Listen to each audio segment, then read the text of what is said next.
Mother, I hope this letter reaches you. I hope one of them reaches you. I have written so many over the years that I can no longer remember what I put in half of them. Sometimes I imagine them stacked upon your table, tied together with string, and I laugh at the thought of you complaining about my handwriting all over again. Other times I wonder if a single one ever made it home. I suppose there is no way for either of us to know. The ships are gone now. You will have heard rumors before this reaches you, assuming it reaches you at all. Rumors travel faster than letters and usually tell half as much truth. But this time I believe they are right. The war is over. Even writing those words feels strange. The war is over. For 10 years it sat outside these walls like a storm that refused to move on. It became part of life, part of the seasons, part of every conversation. And now suddenly, it is gone. This morning I climbed to the western wall before dawn. The sea was empty. No sails, no campfires, no 1,000 ships stretching across the horizon, just water. I stood there longer than I intended because I had forgotten what the sea looked like without an army sitting on top of it. I think I may finally be coming home. There, I have written it. I started this letter 3 times before I managed that sentence. Every other version felt like tempting fate. But I'm tired of being afraid of tomorrow. I think I may finally be coming home. Tell Dorian I still owe him a wrestling match, though perhaps he would beat me now. Gods above, he must be 17. 17. I still picture him running through the yard with one sandal missing and a stolen apple tucked beneath his arm. I remember how angry he became when I called him little brother in front of his friends. Does he still hate being called that? No, do not answer that. I know exactly what the answer is. He hated it then, and he hates it now. Some things never change. At least I hope they do not. I wonder if he remembers me as clearly as I remember him. That is a foolish thing to write. Forget I said it. Older brothers are not supposed to worry about such things. Still, 10 years is a long time. Sometimes I think about all the things I have missed. Not the great things, the little things, the birthdays, the harvests, the first time he shaved, the first time he thought himself a man. All those moments that happen only once, and I was not there for any of them. I suppose war steals more than lives. It steals years. The tavern is quiet tonight, quieter than I have ever known it. Old Menon has gone to bed already. He says peace has made him tired. I told him 10 years of war seemed the more likely culprit. He threw a rag at me for that. Some things never change either. I finished sweeping an hour ago and still I find myself sitting here. The candle is almost gone. The room smells of smoke and spilled wine. Hector is asleep beside the hearth with his nose tucked under his tail. Menon claims the dog is useless, dirty, greedy, and a punishment sent by the gods. The dog sleeps in his room. I will leave you to draw your own conclusions. He arrived in the 3rd year of the war, thin as a broom handle and twice as annoying. I found him nosing through the rubbish behind the tavern and made the mistake of giving him a piece of bread. Menon said if I fed him once, he would never leave. Then he fed him twice. When I pointed this out, he said he was poisoning him slowly. That was 7 years ago. The poison appears to have made Hector fat. I think you would like him. Dorian would have taught him terrible habits. I almost wish he had been here to try. When you first left me in Troy, I was furious with you. I know I never wrote that. At 15, I believed admitting such a thing would somehow make me disloyal. But enough years have passed that I can be honest now. I hated it here. I hated the noise. I hated the walls. I hated the smell of fish and smoke and wet wool.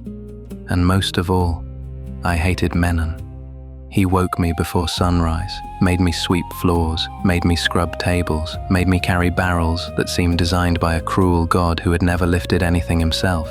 Every time I complained, he told me hardship built character. I told him character seemed suspiciously useful to people giving orders and much less useful to people carrying them out. He charged me 2 days' wages for that observation. To this day, I maintain it was worth every coin. I tried running away once. I never told you that. I packed my things before dawn, took the little bronze knife you gave me, and marched out of the tavern, determined to find my own fortune. I made it almost as far as the eastern gate. Then I remembered I possessed no fortune, no plan, and very little food, so I returned. Menon was waiting. I expected shouting. Instead, he handed me a broom. When I asked whether he was not going to punish me, he said he had already suffered enough disappointment for one morning. Then he made me sweep the common room twice. Years later, I realized that was his version of mercy. The first winter I spent in Troy, I became ill. Not seriously. At least that is what Menon insists to this day, though I distinctly remember him looking terrified. I remember waking once in the middle of the night. The room was dark. The fire had nearly gone out. And Menon was sitting beside the bed with a jug of wine, not drinking, just holding it. I think he believed I was asleep. Perhaps I was. The memory feels more like a dream now. I remember him talking, not to me, to himself, or perhaps to someone who was no longer there. He spoke about a boy who hated waking before sunrise, a boy who always stole figs from the kitchen, a boy who believed himself far funnier than he actually was.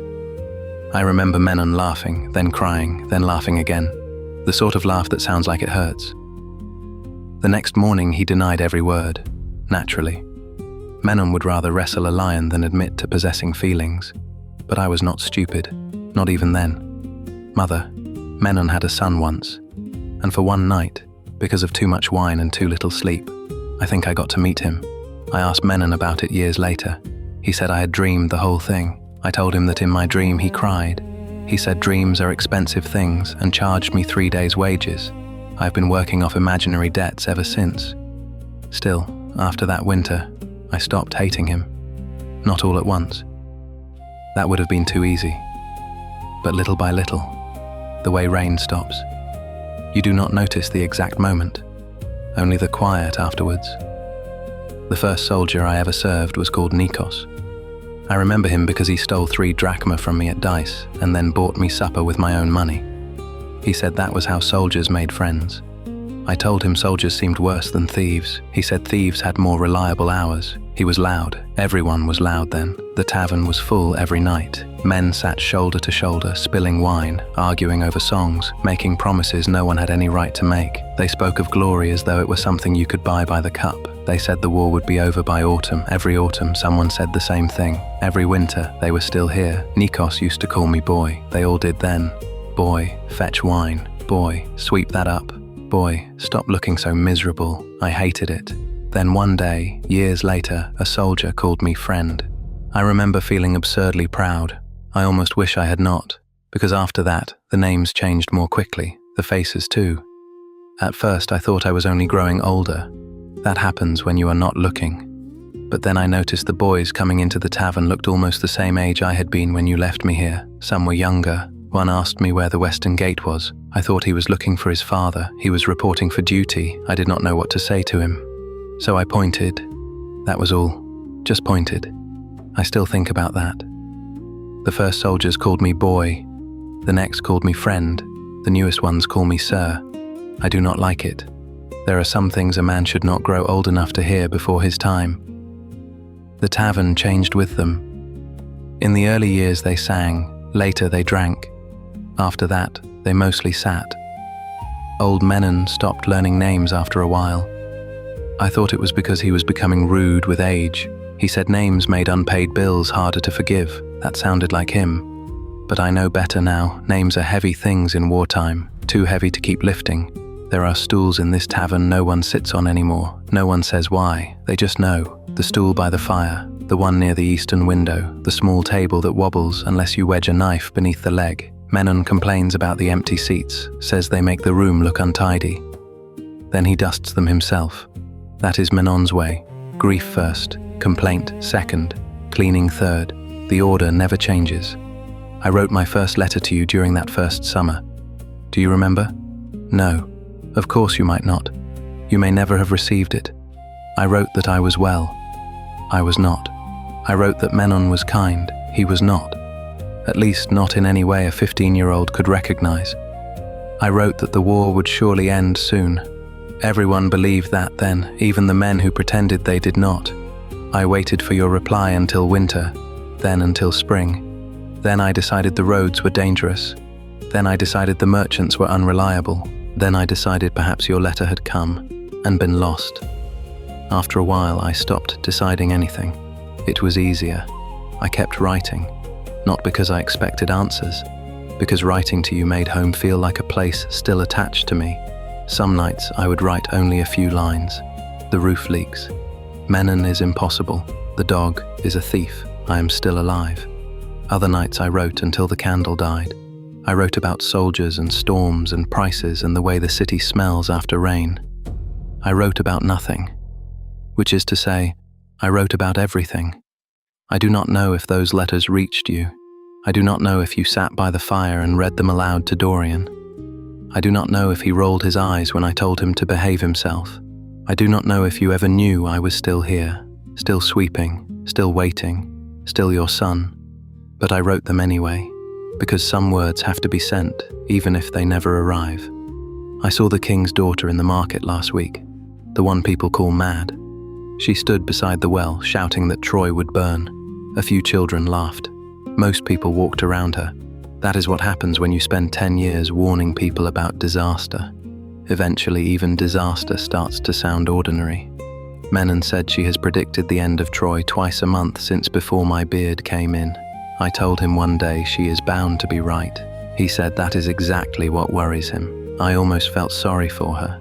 She looked so tired, not frightened, tired, as though the truth itself had become a burden she was sick of carrying. This morning, when I came down from the wall and saw people filling the streets with flowers, I passed her again. She was standing near the temple steps, looking out toward the empty sea. For the first time in all these years, she was silent. I thought perhaps even she believed the war was over. I hope she did. Everyone deserves one peaceful morning. There are celebrations in the streets tonight. I can hear them even from here. Drums, flutes, voices. Someone has hung garlands over the western gate. Someone else tried to convince Menon to give away free wine in honor of Troy's victory. He said Troy could celebrate its victory by paying its tab. Still, he gave the man a cup. Do not tell anyone I told you. He has a reputation to maintain. The city feels strange tonight, light, almost young again. For years, we moved as though the walls themselves were leaning inward. Now people are standing taller, laughing louder, opening shutters that have been closed for months. Some say the Greeks have fled. Some say the gods finally tired of watching men embarrass themselves. Menon says the gods have always had excellent patience for stupidity. I cannot say he is wrong. I should be out there celebrating. Perhaps I will be later, but I wanted to write first. I wanted you to know before anyone else. The ships are gone. The sea is empty. And tomorrow, or the day after, or perhaps the day after that, I will begin asking who is traveling north. There will be merchants, there will be carts, there will be ships again soon enough. Real ships, not warships. I had forgotten such things existed. I have tried to picture the road home so many times over the years that I no longer know if I remember it or invented it. The hill with the crooked olive tree, the bend near the river, the house with the blue door. Is the door still blue? Please tell me it is. No, do not tell me. I will see it myself soon enough. I will walk through it before you have time to scold me for arriving filthy. You will scold me anyway. You always did enjoy being thorough. I miss that. I miss the sound of your voice when you were pretending not to worry. I miss the bread you made on cold mornings. I miss the way smoke gathered beneath the roof no matter how often Dorian claimed he had fixed the vent. I miss rain. That sounds foolish. Troy has rain. But not our rain, not the kind that taps at the shutters while the river rises behind the mill, not the kind that makes the whole house smell of damp wool and soup. It is strange what a man misses after 10 years. Not grand things, ordinary things, a bowl left beside the fire, a brother complaining, your hand brushing flour from my sleeve, the dog sleeping in the doorway, though Hector may object to another dog. He believes all doorways belong to him. He believes most things belong to him in truth. He may be right. I still have the whistle Dorian made me. Did I ever tell you that? The one carved from elder wood. Badly carved, I should say. It made a sound like a goat dying from embarrassment. I kept it anyway. It is in my chest upstairs, wrapped in cloth beside the knife you gave me and the first coin Menon ever paid me. The coin is worthless now. Menon says that is because I touched it. The whistle still barely works. I tried it last winter after too much wine. Hector howled for an hour. Menon said the dog had finally shown good judgment. When I come home, I will bring it back to Dorian. He will probably deny making it.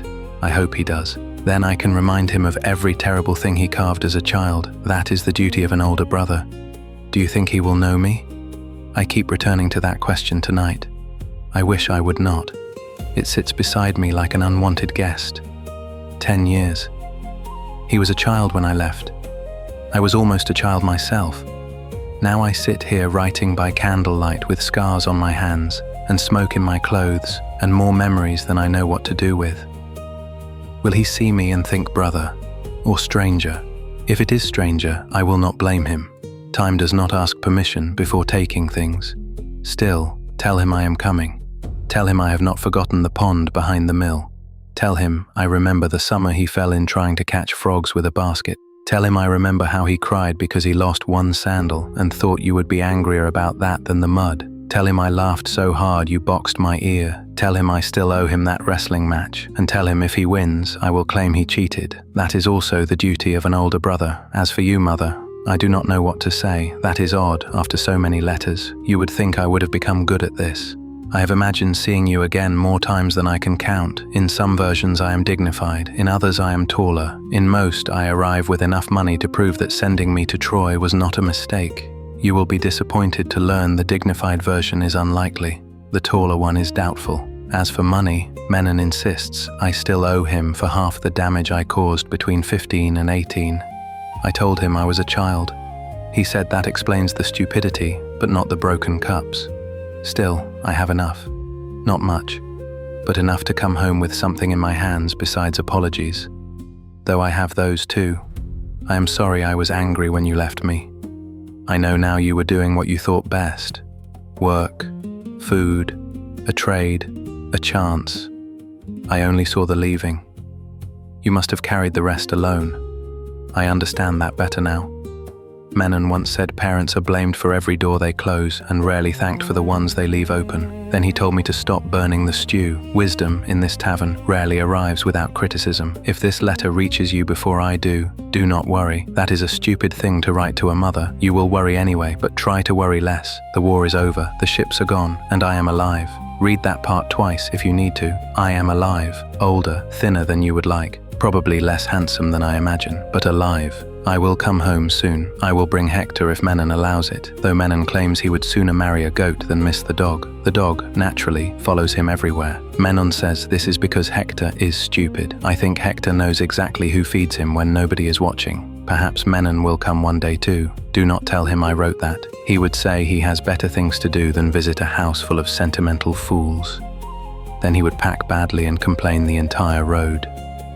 I think you would like him. I think he would pretend not to like you. You would see through him in an afternoon. I have seen through him for years and he still thinks himself a mystery. The candle is almost finished. Menon will complain tomorrow that I wasted wax. Then he will ask whether the letter is ready to send. Not directly. He will say something like, "If you expect some poor sailor to carry your miserable scratching across the sea, you might at least fold it properly." That means he cares. I have become fluent in Menon. It is a difficult language, mostly grunts, some insults, occasional acts of kindness disguised as irritation. I will miss him. There. Another sentence I did not expect to write tonight. I will miss him. Perhaps leaving a place is always harder when you discover you loved parts of it, even the parts that shouted at you, even the parts that charged you wages for dreaming, even the parts that fed a useless dog and lied about it. The tavern is quiet now. The celebrations have moved farther down toward the square. For the first time in years, I can hear the sea, not the camp, not soldiers, not bronze, the sea. It sounds almost peaceful. I think tomorrow will be a good day. Perhaps that is why I am afraid to sleep, not because of fear, because if I sleep, morning will come, and if morning comes, I will have to believe all of this is real. The ships are gone, the war is over, I am alive, and I think I may finally be coming home. Keep a place for me by the fire, tell Dorian to practice losing, tell him his older brother remembers, tell him I am coming, and mother, If none of my other letters reached you, let this one do so. Let this one find the road. Let this one pass through all the hands it needs to pass through. Let this one cross the sea now that the ships are gone. Let it reach your table. Let it tell you what I have tried to tell you for 10 years. I was afraid. I was angry. I was lonely. I was loved. I grew. I remembered you. Always. Your son, Aeson.